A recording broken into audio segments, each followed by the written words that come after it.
Picture a cramped cottage in Lancashire, mid-1760s. It's chaotic, cluttered, then a loud crash. A spinning wheel's accidentally knocked over. By all accounts, this should have been just a moment of domestic annoyance, something to pick up and apologize for.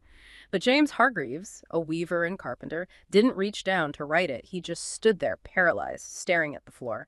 The machine was lying on its side, but the wheel was still spinning, and the spindle, now vertical, kept turning perfectly. In that split second of observation, the world shifted. Most people would have seen a broken tool. Hargreaves saw a geometric loophole. He realized that if a spindle could run vertically, you weren't limited to just one. You could have 8, you could have 80. But here's where the story takes a dark, ironic turn. That innocent aha moment didn't just lead to cheaper clothes. It effectively declared war on the very people Hargreaves lived among. It ignited a chain reaction that would force families out of their homes and into the smog of factories, eventually driving desperate workers, the Luddites, to break into mills and physically smash these machines with hammers. It is unsettling to realize that the modern industrial city, with all its scale and social upheaval, traces its DNA back to a single clumsy stumble in a weaver's living room. And that, right there, is the entire history of automation in a nutshell. A moment of genius leading directly to, well, profound social and economic transformation. Today, we are deep diving into the legacy of that invention, the spinning jenny. We're going to trace its technological lineage, analyze the massive social crisis it helped create, and explore what those 19th century anxieties embodied by the Luddite movement can tell us about our current age of artificial intelligence. It's so crucial for you to understand this history. It's not a simple narrative of progress, not at all. It's a series of forced choices. Forced choices, how do you mean? Well, when we look at the documents from the time, the records of the poor, the petitions they sent, the militant songs they sang, they don't speak of some abstract march toward efficiency. No, it's personal. And deeply personal. They describe a very human struggle against a systemic shock. And it's a struggle defined by a question that's still with us today. Yeah. Who benefits from this new efficiency? And who pays the price? Okay, let's unpack that tension by starting with the technology itself. So we're in part 1, the genesis of mechanization. Hargreaves' invention, the spinning jenny. It was revolutionary for a single, brutal reason: output. Yeah. What kind of breakthrough did this hand-powered multi-spindle machine truly represent for the cotton and wool industries? The change was immediate and tectonic. For centuries, textile production, specifically the spinning of thread, was just incredibly tedious. It was slow, labor-intensive work. A traditional spinning wheel held one spindle, just one. One spindle, one thread at a time. I can't even imagine the hours that went into making enough thread for a single shirt. Exactly. The jenny, which was still hand-powered, mind you, completely changed the fundamental arithmetic of production. Hargreaves initially built machines with 8 spindles. So an 8-fold increase right off the bat. Right. But it didn't stop there. Soon they were scaled up to 30, 50, sometimes 80 or more spindles on a single frame. This enabled textile production at a speed that was just unprecedented.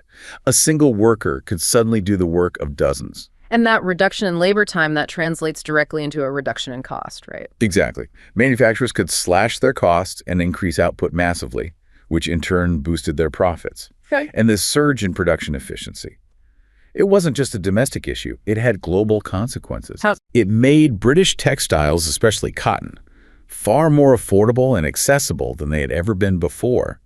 This really cemented Britain's position as the dominant manufacturing power in the world and fueled the expansion of global trade for those goods. It started a cycle where, for the first time, demand could actually be matched by supply. But the jenny didn't just arrive out of thin air, did it? And it couldn't sustain this revolution all by itself.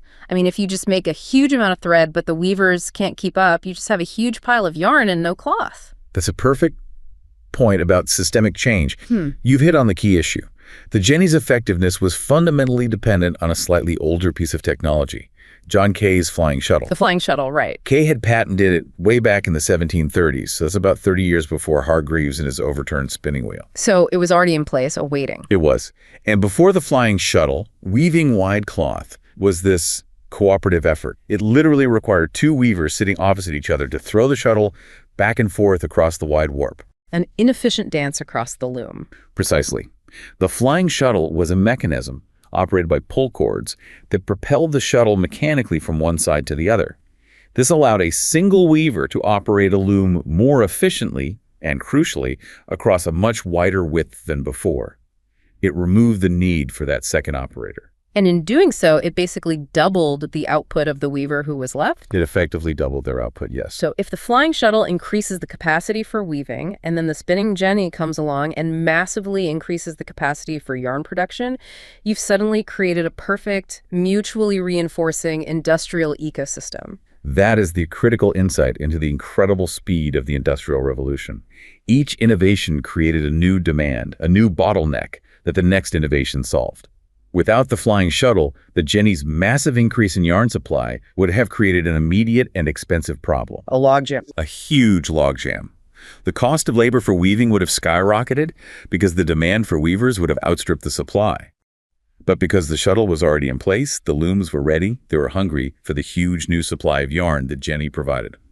So the textile revolution was really this iterative cycle of invention, with each piece solving the problem created by the last one. Yes, and that iterative cycle, that immediate need to solve the next bottleneck, it became the defining characteristic of the entire industrial age. And it's why the Jenny was, itself, quickly superseded, or at least complemented by even more powerful machines. Right, because the Jenny was still hand-powered. It was still limited by human strength. It was. And the success of the spinning jenny acted as this massive catalyst. It inspired a race for better, faster, and more robust spinning technology. The machines that followed are the ones that truly defined the shift from a cottage industry to the factory system, precisely because they required power sources beyond a person. And the two biggest names that defined this next wave were Richard Arkwright and Samuel Crompton. Indeed.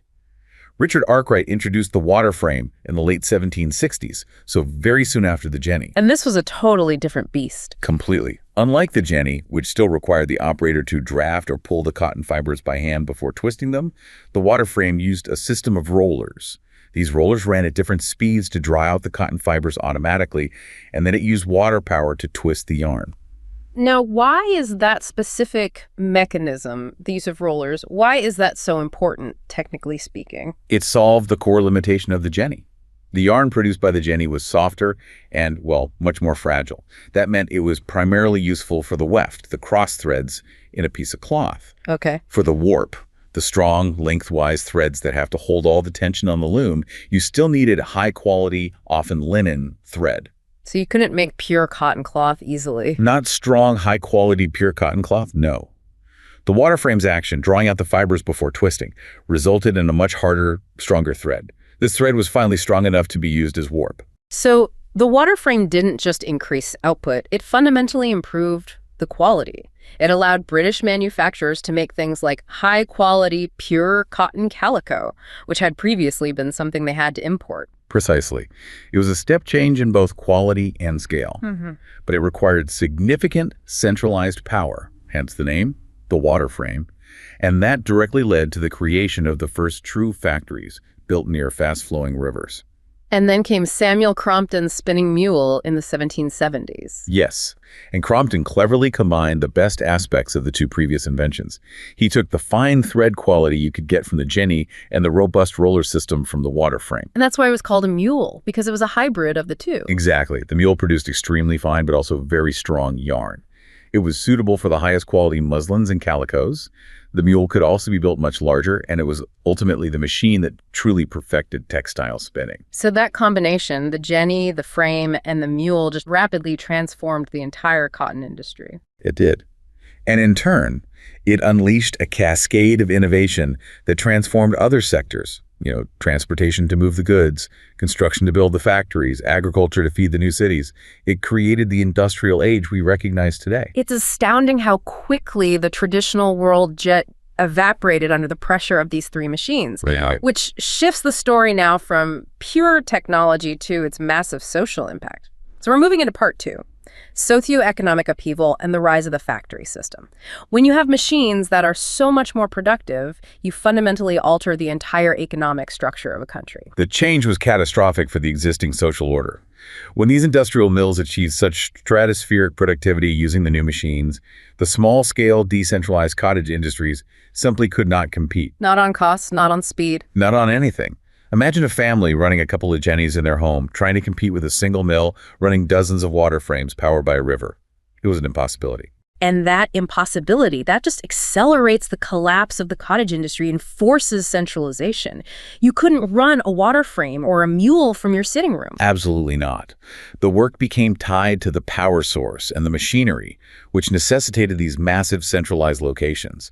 And this led to an immense demographic shift. People had to follow the work, they had to leave their traditional rural villages for these new industrial hubs. These hubs rapidly emerged all across Britain. They did, fostering huge economic growth, but also this intense, chaotic urbanization. And what drove the ultimate spatial organization of the factory system? It wasn't just water power forever, was it? No, and that's the next key innovation. That's where James Watt's perfected steam engine comes in. While Arkwright's early factories relied on rivers, the advent of an efficient steam engine meant that mills could be located anywhere. Anywhere with access to coal. Yes, specifically near coal supplies, or, more often, in rapidly expanding urban centers where labor was abundant and cheap. This allowed manufacturers to bypass rural constraints entirely. And this innovation, it dramatically spurred the uncontrolled rapid growth of industrial cities across Britain, particularly in northern England, during the late 18th and early 19th centuries. We think of cities like Manchester, Leeds, and the West Riding of Yorkshire. What was city life like during this explosion? It must have been completely overwhelming for people moving from the countryside. Overwhelming is an understatement. This was urbanization on a scale that humanity had never seen before. These industrial cities became dense, chaotic, and desperately unhealthy places. No infrastructure. None. Housing was built quickly and poorly, sanitation was non-existent, and the environmental costs, the smog and the pollution from the factories burning coal was immediate and severe. People went from a life governed by the rhythm of the seasons and the sun in the countryside to the relentless artificial tyranny of the clock inside the mills. The new factory life also meant new forms of discipline, didn't it? Losing your job wasn't just about losing income, it was losing the only mechanism that sustained your entire family in a place with absolutely no safety net. It was a rigid, highly disciplined, and often brutal existence. Workers, and this included very young children, had to adhere to strict time schedules. They faced severe fines for lateness or inefficiency, and they had to endure incredibly dangerous working conditions. Well, it's a radical shift. It's a radical shift in how you live your life. Workers went from controlling their own pace of work in the cottage system to being, well, mere cogs in the factory machine. And the pure scale of the industry just grew exponentially. The demand these new machines created was insatiable, wasn't it? It was geometric. The machinery required a continuous, massive stream of raw material. Just to give you a sense of the scale, between 1801 and 1811 alone, just one decade, British cotton demand doubled, purely to feed these burgeoning new industries and mills. And tragically, this intense industrialization coincided with an already precarious situation for the working class. Yes, that's what made the situation so explosive. This brings us to the next point: economic hardship and social instability. We're talking about a population that was already reeling from major external shocks. The Napoleonic Wars, for instance, created massive inflation and trade disruptions. Correct. And domestically, you had the Enclosure Acts, which fundamentally changed rural life. Can you explain those a bit? The Enclosure Acts had been ongoing for decades, but their effect was cumulative and devastating in this period. They effectively privatized common land that was essential for rural subsistence. This was land where the poor could graze an animal, or gather firewood, or grow a small garden. It was their safety net. It was their safety net. When that land was taken away, families were forced to rely entirely on wage labor for survival. So, just as their traditional support systems are being dismantled, these new, highly efficient machines arrive, and that wage labor is instantly devalued, mechanized, or eliminated entirely. The result was mass destitution. The fear wasn't abstract. It was immediate and physical. It was about whether you could eat tomorrow. And we have powerful contemporary evidence of this fear. You can look at a petition that was published in the Leeds Mercury in the summer of 1786. It explicitly stated that thousands of local people were rendered destitute specifically because of the new machinery. It's a stark reminder that this social crisis wasn't a delayed reaction. It was palpable the moment the machines arrived. There's a heartbreaking quote from a contemporary journalist that really captured that sense of futurelessness, that recursive fear of technological obsolescence. That quote truly articulates the core dilemma faced by displaced workers then, and, frankly, it's the same dilemma people face now. The journalist noted that men thrown out of work by machines needed solutions for providing for their families. But the common suggestion, oh, just learn some other business, was deemed completely inadequate. Because it's not that simple. Not at all. And the journalist's poignant observation was this: who will maintain our families whilst we undertake the arduous task? And when we have learned it, how shall we know we shall be any better for our pains? For by the time we have served our second apprenticeship, another machine may arise, which may take away that business also. That is a sound of total industrial anxiety. The fear of learning a new trade, investing all that time and effort, only to see it wiped out by the next iteration of the machine. That feeling of running faster just to stay in the same spot, that's the existential dread of the machine age. And that dread, combined with destitution, is what eventually made the shift from socioeconomic hardship to outright organized rebellion inevitable. And that brings us to part 3. The Luddite Rebellion, which was active from roughly 1811 to 1817. We really need to dispel the modern myth of the Luddite. It's become this shorthand for someone who just hates technology or can't use their phone. Yes, it's a complete mischaracterization. The historical Luddite movement was sophisticated, it was organized, and it was highly targeted. So what were their core grievances? Their grievances were fundamentally economic and defensive. The Luddites were primarily motivated by the use of machines that were specifically designed to reduce production costs. But, and this is the key, those cost reductions were achieved in one of two ways: either by decreasing the wages paid to skilled laborers, or by reducing the number of working hours available to them. So they were being starved out of their profession. Exactly. Their goal was to defend established trade customs and wages against what they termed dishonorable capitalist depredations. So if a manufacturer introduced a machine that maintained quality standards and didn't undercut the skilled worker's wage, that machine might have been tolerated. That is the key distinction. They were not against technology per se. They were against technology that was deployed unilaterally to destroy the social contract of work and replace skilled labor with cheap, unskilled labor. Their resistance was characterized by threats against manufacturers and these highly destructive, organized attacks on specific machines, shops, and factories. And the whole movement unified itself around a mythical leader, Ned Ludd. Yes, Ned Ludd, or sometimes General Ludd. He was an eponym, a powerful, unifying figurehead who almost certainly never existed. But he felt real to them. He was a symbol. He provided a single, forceful identity for a widespread and marginalized population. Ludd represented the right of the poor to earn their own livelihood and defend their trade customs. He symbolized a kind of sturdy self-reliance, standing up against the powerful new class of industrialists who were prioritizing profit over community well-being. And by calling him General Ludd, they gave their decentralized militant actions the veneer of military or judicial necessity. Precisely. They were an army fighting for their rights. But this movement was not monolithic. The specific targets, the rhetoric they used, the cultural context, it all differed greatly across Britain. This is where we see Luddism truly broken down into 3 distinct regional varieties. Let's start with the Midlands: Nottinghamshire, Derbyshire, and Leicestershire. In the Midlands, you find the framework knitters, a trade that had existed for centuries with a very strong sense of tradition. Their main targets were what they called obnoxious, wide knitting frames. What was obnoxious about them? These machines were specifically adapted to make cheap, inferior articles very quickly. They made something known as 2-course whole net, which was flimsy and much less durable than the traditional 6-course requiring 6 operations. They also targeted manufacturers who employed colts. Colts.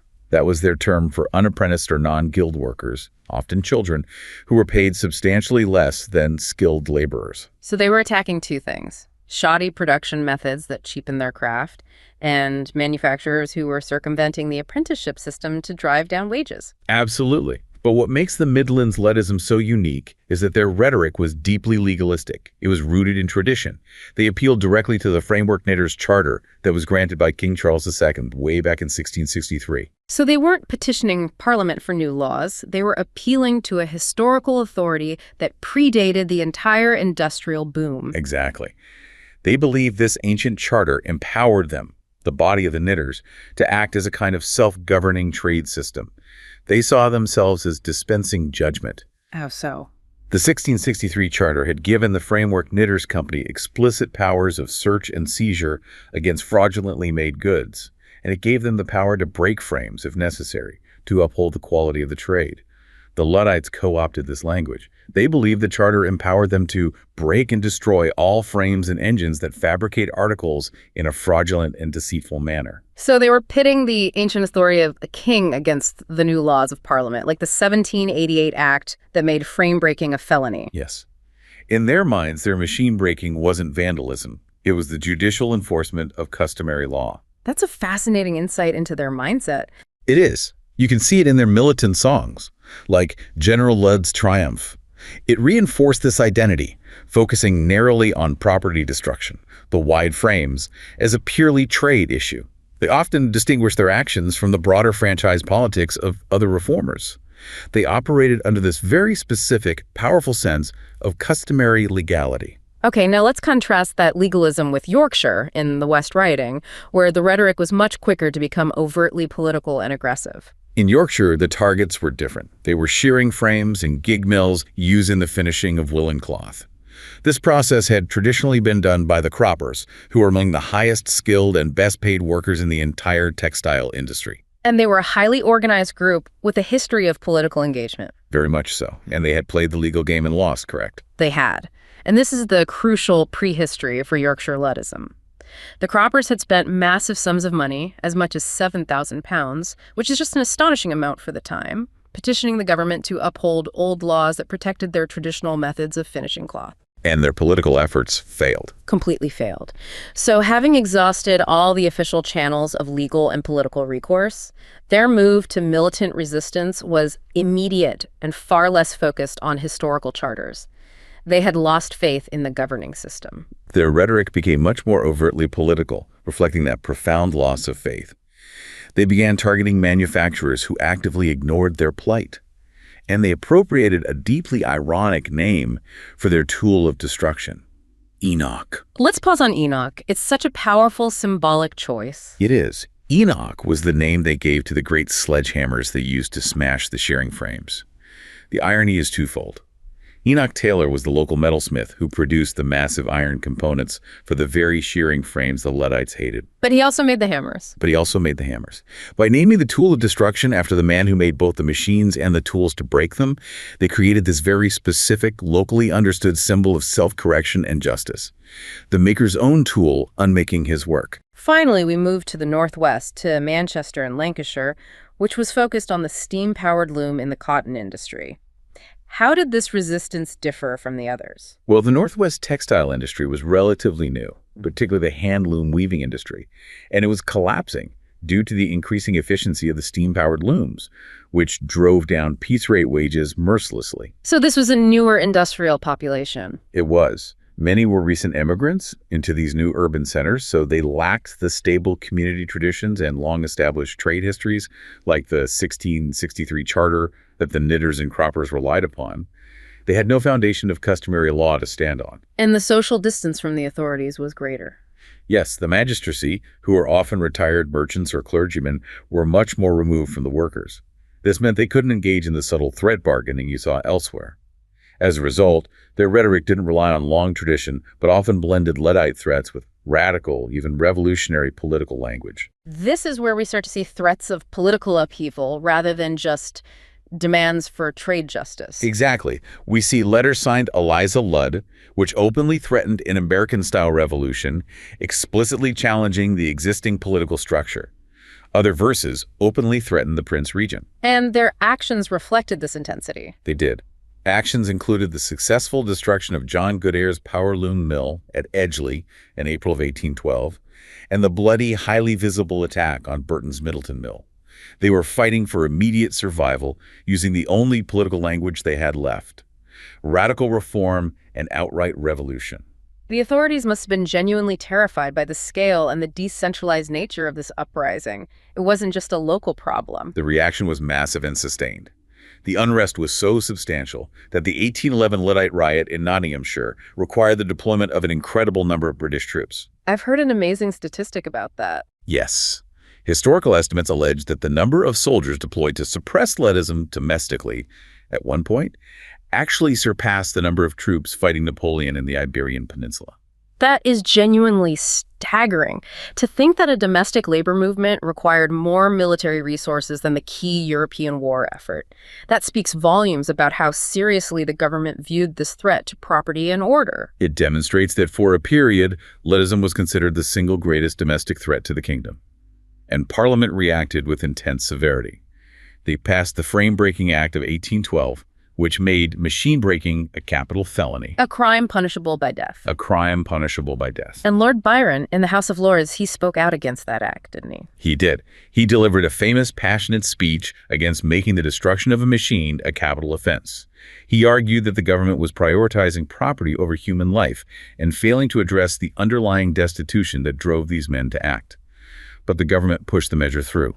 They cracked down fiercely using spies, informers, and special commissions. The movement eventually waned due to the arrests and, in some areas, a temporary rise in wages. But the final, desperate acts were truly heartbreaking. The final major Luddite attack was the raid on John Heathcote's lace factory in Loughborough in 1816. Over 50 Frams were destroyed in a coordinated action. 16 Luddites were subsequently arrested, tried, and several were executed, including the leader, a man named James Towell. The letters these condemned men wrote before their executions.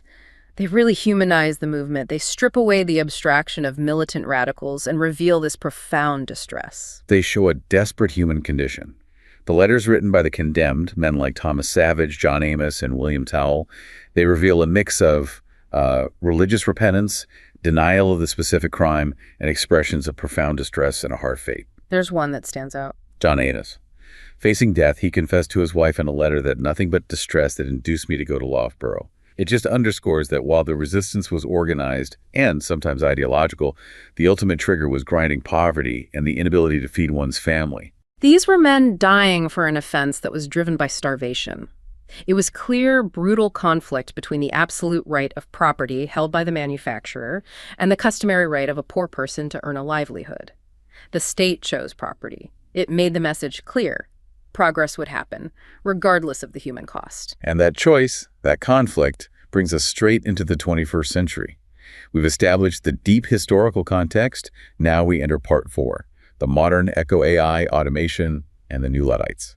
The most striking thing about reading this history is just how interchangeable the fears are. The consistency of fear surrounding job displacement and uncertainty is shocking. Societal reactions to rapid technological change today with generative AI are fundamentally similar to the reactions during the Industrial Revolution. The anxieties are centered on the exact same existential threat. It's no longer the sound of a steam loom taking the place of a hand weaver, but the silence of an algorithm, writing code, or generating images, or structuring a legal brief, displacing a highly skilled professional. And the anxiety isn't limited to our current jobs. It extends to the future certainty for the next generation. This is where we see that recursive anxiety we talked about earlier return in full force. Absolutely. This concern mirrors precisely the worry of that 18th century journalist we discussed, the one who worried about what trade children should be apprenticed to, only to have their new trade taken away by another machine. We see the same uncertainty today. Parents and students are questioning the value of entire degrees, writing, programming, graphic design, if the core tasks are deemed highly automatable within the next 5 years. And modern data confirms this high level of anxiety is completely mainstream. This isn't a niche concern. What does the data say? Polling consistently shows that about 3 in 4 Americans believe that artificial intelligence will reduce jobs significantly. This is not a fringe fear. It is a profound societal concern that the pace of technological change is outpacing society's ability to retrain, to regulate, or to absorb the displaced population. In the 19th century, that fear led to the collective, organized smashing of frames. What is the clearest modern example of this fear-inspiring, collective, organized action today? The clearest example is undoubtedly the 2023 Hollywood Writers Guild strike.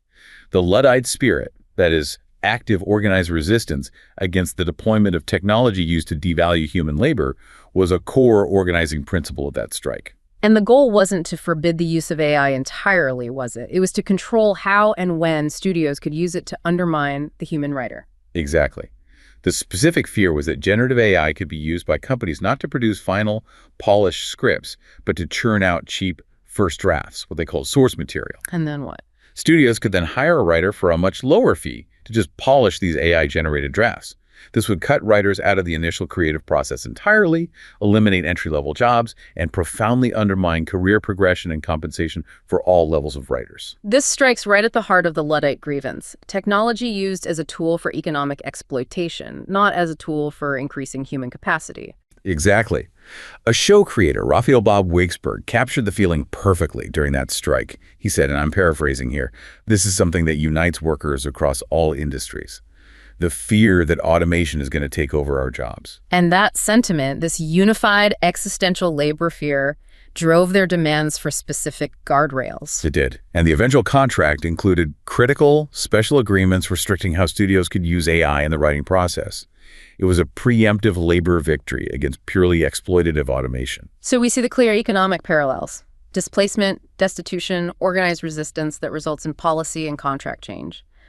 But there's a crucial cultural parallel, too, a shared anti-technology sentiment that transcends the pure economic threat. Yes. Both revolutions spawned a common aversion and a distrust of technology that goes beyond just job loss. It speaks to a perceived loss of authenticity, tradition, and a connection to a more natural way of life. Historically, this manifested most clearly in the Romantic movement of the 18th and 19th centuries. Yes, the Romantic movement and its transcendentalist branch in America really took root in anti-technological and Luddite thought. They saw the factory system not just as an economic structure, but as a corrupting influence on the human spirit and the natural world. Popes like William Wordsworth famously lamented the increased accumulation of men in cities brought about by the factory system. They were mourning the sensory and aesthetic loss, the end of the traditional rural way of life. There was a feeling that industrialization threatened to despoil England's green and pleasant land. It was a protest against the ugliness, the impersonality, and the mechanical logic of the industrial age. And that aesthetic and philosophical resistance mirrors the contemporary reservations we see today. It's not just a fear of losing income, it's a deep cultural unease toward ongoing technological developments.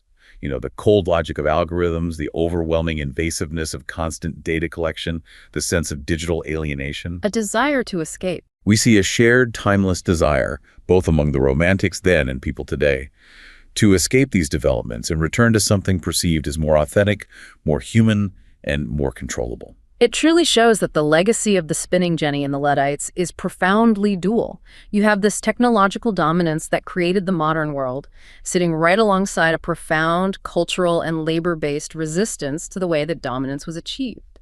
And that brings us to the lasting synthesis. The textile revolution, initiated by Hargreaves, Arkwright, and Crompton, created immense global dominance for Britain and cheap, mass-produced goods for the world. But it was achieved at the immense cost of profound social restructuring, the forced violent end of traditional livelihoods, and immense human suffering that fueled the desperate resistance we call Luddism. And what's essential for you to carry away from this deep dive is that the Luddite resistance was never merely against the machine itself. It was against the power structures, the manufacturers, the hosiers, the complicit parliament that deployed that technology to unilaterally destroy established custom, to reduce wages, and to destabilize entire communities without providing any compensatory system or support. It was a defense of the social contract of work. When technological efficiency is introduced in a way that benefits only the owners and utterly destroys the economic and cultural stability of the workers, when there is no dialogue or compensatory system, you get resistance. That precise pattern, the conflict over who gets to dictate the terms of technological adoption, remains highly relevant whenever artificial intelligence or automation threatens that social contract today. So the ultimate question that defined the Industrial Revolution, how to ensure that technological efficiency and boundless production do not lead to human misery and destitution, that is the very same fundamental challenge we face right now with artificial intelligence. The machines may be infinitely smarter, but the fear is identical.